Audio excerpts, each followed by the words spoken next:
देखो युक्ति से समझा रहा हूं, वेद कथा श्रवण करने से, यज्ञ करने से कई जन्मों के पाप नष्ट होते हैं। कैसे होते हैं? क्योंकि कथा श्रवण की ज्ञान हुआ, सही और गलत का ज्ञान हो गया, ये पाप है ये पुण्य है। तो आज से ही जब ज्ञान हो गया तो क्या पाप करोगे? नहीं करोगे। तो जब तुम पाप नहीं करोगे तो आगे आने वाला जीवन तुम्हारा अच्छा हो गया। लेकिन एक बात और भी हुई, तुमको जब ज्ञान हो गया तो जैसे ही तुम्हें दुख मिलता है तुम तुरंत एक मंत्र याद कर लेते हो, यही तो वेद है, अवश्यमेव भोक्तव्यम कृतं कर्म शुभाशुभम्। किए हुए कर्मों का फल अवश्य ही भोगना होता है। कोई मेरा ही पाप कर्म रहा होगा जो ये फला है, आत्मिक बल आ जाता है, ध्यान रखो। इसीलिए महर्षि दयानंद लिखते हैं ईश्वर की भक्ति करना चाहिए। ईश्वर की भक्ति करने से क्या होता है? जितनी देर तुम भक्ति करते हो, जितनी देर कथा सुन रहे हो, उतनी देर तक तुम्हारे मन में पाप का विचार नहीं आता, ये तो तुरंत फल मिल गया। प्रसन्नता रहती है, ये दूसरा फल मिल गया, ठीक है ना।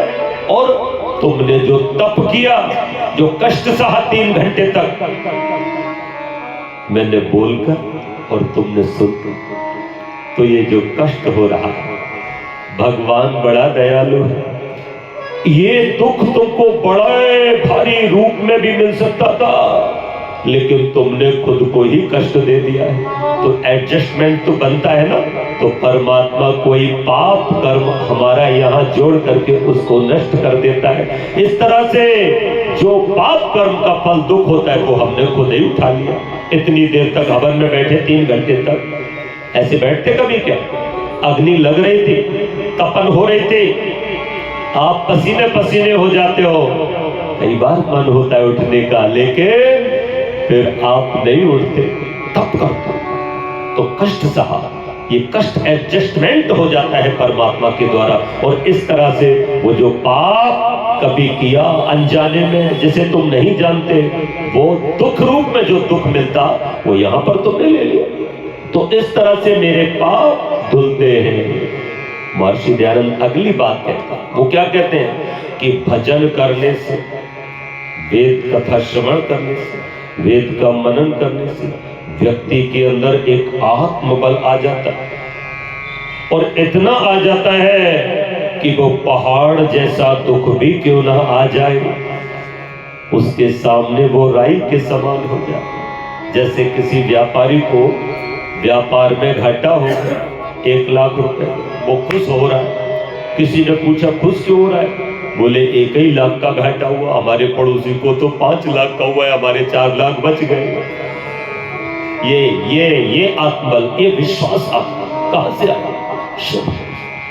एक व्यक्ति को फायदा हुआ 10,000 का, वो रो रहा है। हमने कहा क्यों रो रहे हो? बोले व्यापार में 2 लाख का फायदा होना था, 10,000 का हुआ, 1,90,000 का घाटा हो गया। बोलो घाटा हुआ है। तो आप सोचो, जो वेद सुनते हैं, ईश्वर की भक्ति करते हैं, उनके अंदर एक ईश्वर का विशेष विश्वास जग जाता है। और दुख में भी वो घबराते नहीं, जैसे राम के जीवन में दुख आए, 14 साल का वनवास, सीता माता घबराई। अरे बोलो, हमारे और आपके लिए कोई आदेश ऐसा हो जाता तो क्या ये हमारे बच्चे जाते वन में कि पिताजी हमको आज्ञा दो हम चले? बच्चे कहते हैं बुढ़ऊ सट्या हुए हो क्या? अरे बचन की ऐसी तैसी, अब नहीं कहीं जाने के, जाना है तुमको जाओ। और आज की सीताएं पता है क्या कहती है? 14 साल के लिए जा रहा है पिताजी, हेलो, हाँ, कि इसके बाप ने ना 14 साल को भेज दिया है इसको, हाँ तो बिटिया तू अपना झोला डंडा उठा, मैं आ रहा हूं लेने के लिए, वो लेके चली जाए। लेकिन वो सीता है, वेद कथा सुनती है, वेद का स्वाध्याय करती हैं, इसलिए उनका जन्म, उनका जीवन देखो धन्य। तो हम निवेदन आपसे ये करना चाहते हैं कि पूजा क्या वस्तु है उसको तुम समझो। पूजा नाम सत्कार का है।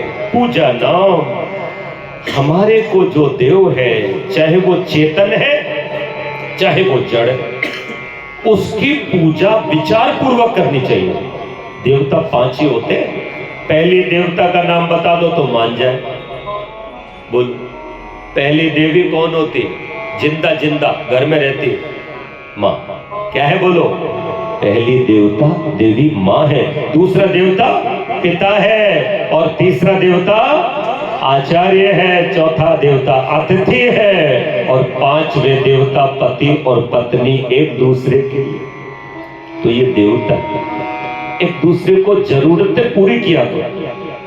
पति पत्नी की आवश्यकता पूरी करती है, पति पत्नी की जरूरत पूरी करता है तो वो पत्नी की पूजा कर रहा है, और पत्नी पति की आवश्यकता पूरी कर रही है तो वो पति की पूजा कर रही है, और बहू बेटा माँ पिता की आवश्यकता की पूर्ति कर रहे हैं तो वो माता पिता की पूजा कर रहे हैं। उनके पाँव में दर्द है, वो पाँव दबा रहे हैं। क्या हो रही है बोलो?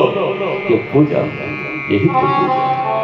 अरे कभी तो बहू बेटियों अपनी माँ के सिर में तेल लगा दिया करो। लाओ माँ आज आपके सिर में तेल लगाती है। ये है पूजा।